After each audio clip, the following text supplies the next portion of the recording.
হঠাৎ করে ভাইয়া আমাকে বলে উঠল, ভাই কেমন আছিস এবং কোথায় ছিলি এতদিন? ভাইয়ার কণ্ঠ শুনে আমি রাগে কণ্ঠে বললাম, আপনি কোন সূত্রে আমাকে ভাই বলছেন? আমি কারো ভাই না, আমার কেউ নেই, আমি এতিম, এটা আপনি জানেন না? এমন কণ্ঠ এবং কথা শুনে ভাইয়া আমাকে কোনো কিছু বলল না। সন্ধ্যার দিকে ট্রেন আসলো তার গন্তব্যে। আমি নেমে পড়লাম আমার মতো করে। এই স্টেশনে আবার ওনারাও নামলো। সারাদিন তারা অনেকবার আমার সাথে কথা বলতে এসেছে, তবে আমি তাদের সাথে কোনো প্রকার কথা বলিনি। স্টেশন থেকে বাইরে এসে গাড়িতে উঠলাম। অফিস থেকে আমার জন্য গাড়ি পাঠানো হয়েছে। গাড়িতে উঠে দীর্ঘ একটি নিঃশ্বাস ফেলে মনে মনে বললাম, আজকে আমারও একটি হাসি খুশি পরিবার থাকতো। কিন্তু কথাই তো আছে, সবার কপালে সব সুখ থাকে না। কিছু কিছু মানুষের জীবনে দুর্ভাগ্য নেমে আসে। ঠিক আমার মতো জীবনে অনেক স্বপ্ন ছিল, সবাই মিলে একসাথে চলবো, ভাইয়ে ভাইয়ে কখনো ঝগড়া করব না। আর সেই ভাই কিনা বিয়ের পর তার স্ত্রীর কথা শুনে আমার গায়ে হাত তুলল। আর বাবার কথা কি বলবো, তিনি তো আমাকে পাগলের মতো ভালোবাসত, আর সেটা দেখে অনেকেই হিংসা করত। আমার ভাই তো আমাকে দুচোখে দেখতে পারতো না, বাবা আমাকে এতটাই ভালোবাসতো। কিন্তু সামান্য একটা মেয়ের জন্য বাবা আমার গায়ে হাত তুলছে, এগুলো ভাবছি আর চোখ দিয়ে পানি পড়ছে।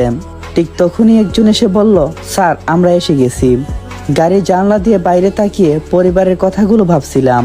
তখনই ড্রাইভারের ডাকে হুঁশ ফিরল আমার। আমি তখন চারিদিকে তাকিয়ে দেখি বাসার সামনে চলে এসেছি। গাড়ি থেকে নেমে ড্রাইভারের থেকে ঘরের দরজার চাবিটা নিলাম। আমি থাকার জন্য অফিস থেকে একটি বাসা ঠিক করে দিয়েছে। আমি সেই বাসাতে উঠলাম, চাবি দিয়ে দরজা খুলে বাসার ভিতরে ঢুকলাম। বাসাটা বেশ বড়, তা দেখেই খুব বোঝা যাচ্ছে। চারদিকে তাকিয়ে নিলাম, অনেক সুন্দর বাসাটা। ব্যাগটা রেখে ওয়াশরুমে চলে গেলাম। ফ্রেশ হয়ে বাসার বাইরে এলাম। এখন রেস্টুরেন্টে যাব, কারণ এখানে খাবারের মতো কোনো কিছু নেই। যদি একটা বউ থাকতো তাহলে হয়তো কোনো কিছু রান্না করে দিত, কিন্তু আমি তো সিঙ্গেল প্রো ম্যাক্স, তাই কপালে একটা গার্লফ্রেন্ডও নাই। আর তার চেয়ে বড় কথা, আমি রান্না করতে পারি না।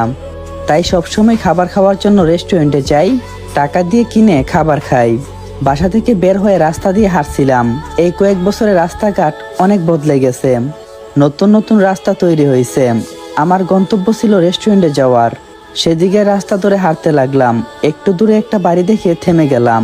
বাড়িটা আর কারো না, আমাদেরই ছিল। সবকিছু যেন আগের মতোই আছে। কিছুক্ষণ চোখ বুলে নিলাম বাড়িটার উপর। অনেক মায়া জমে আছে, কারণ অনেক স্বপ্ন ছিল আমার। কিছুক্ষণ চোখ বুলে নিলাম বাড়িটার উপর। চোখটা ছাদে পড়তেই দেখলাম একটা মেয়ে একটা ছেলে দাঁড়িয়ে কথা বলছে। অন্ধকারে থাকার কারণে তাদের মুখটা দেখা যাচ্ছে না। বাসার দরজা দেখে মনে হলো কেউ বোধহয় বাসা থেকে বের হবে, তাই ওইখান থেকে হাঁটা শুরু করলাম। কারণ আমি কাউকে দেখা দিতে চাই না যে আমি এই শহরে আছি। জুড়ে জুড়ে হাঁটছি। 5 মিনিট হাঁটার পর একটা রেস্টুরেন্টে এসে থামলাম। তারপর রেস্টুরেন্টে গিয়ে খাবার খেয়ে বিলটা দিয়ে বাহিরে এলাম।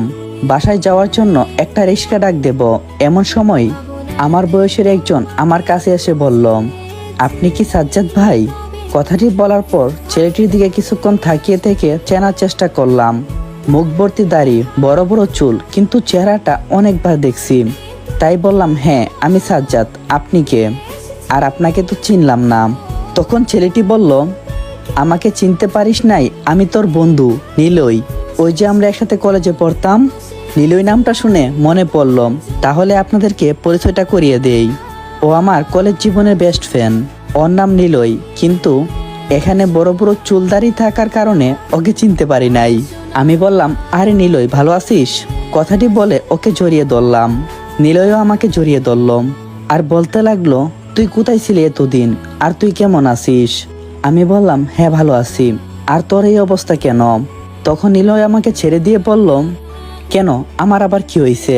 আমি নিলয়ের চুলদারি হাত দিয়ে বললাম, এই যে এত বড় বড় চুলদারি, এগুলো কেন রাখছিস?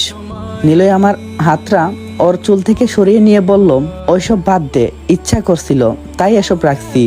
এর আগে বল, তুই এত বছর কোথায় ছিলি? আমি বললাম, এত বছর আমি ঢাকায় ছিলাম। তুই বর্তমানে এখন কোথায় আছিস? নিলয় বলল, আমি এখন শহরে থাকি, একটা প্রাইভেট কোম্পানিতে চাকরি করি। তুই কি করিস? আমি বললাম, আমিও একটা প্রাইভেট কোম্পানিতেই কাজ করি। জরুরি একটা মিটিং এর জন্য এখানে এসেছি। নিলয় বলল, ও আচ্ছা, হঠাৎ করে তুই এখান থেকে কেন চলে গেছিলি? তখন আমি বলতে লাগলাম কি হয়েছিল আমার সাথে। 8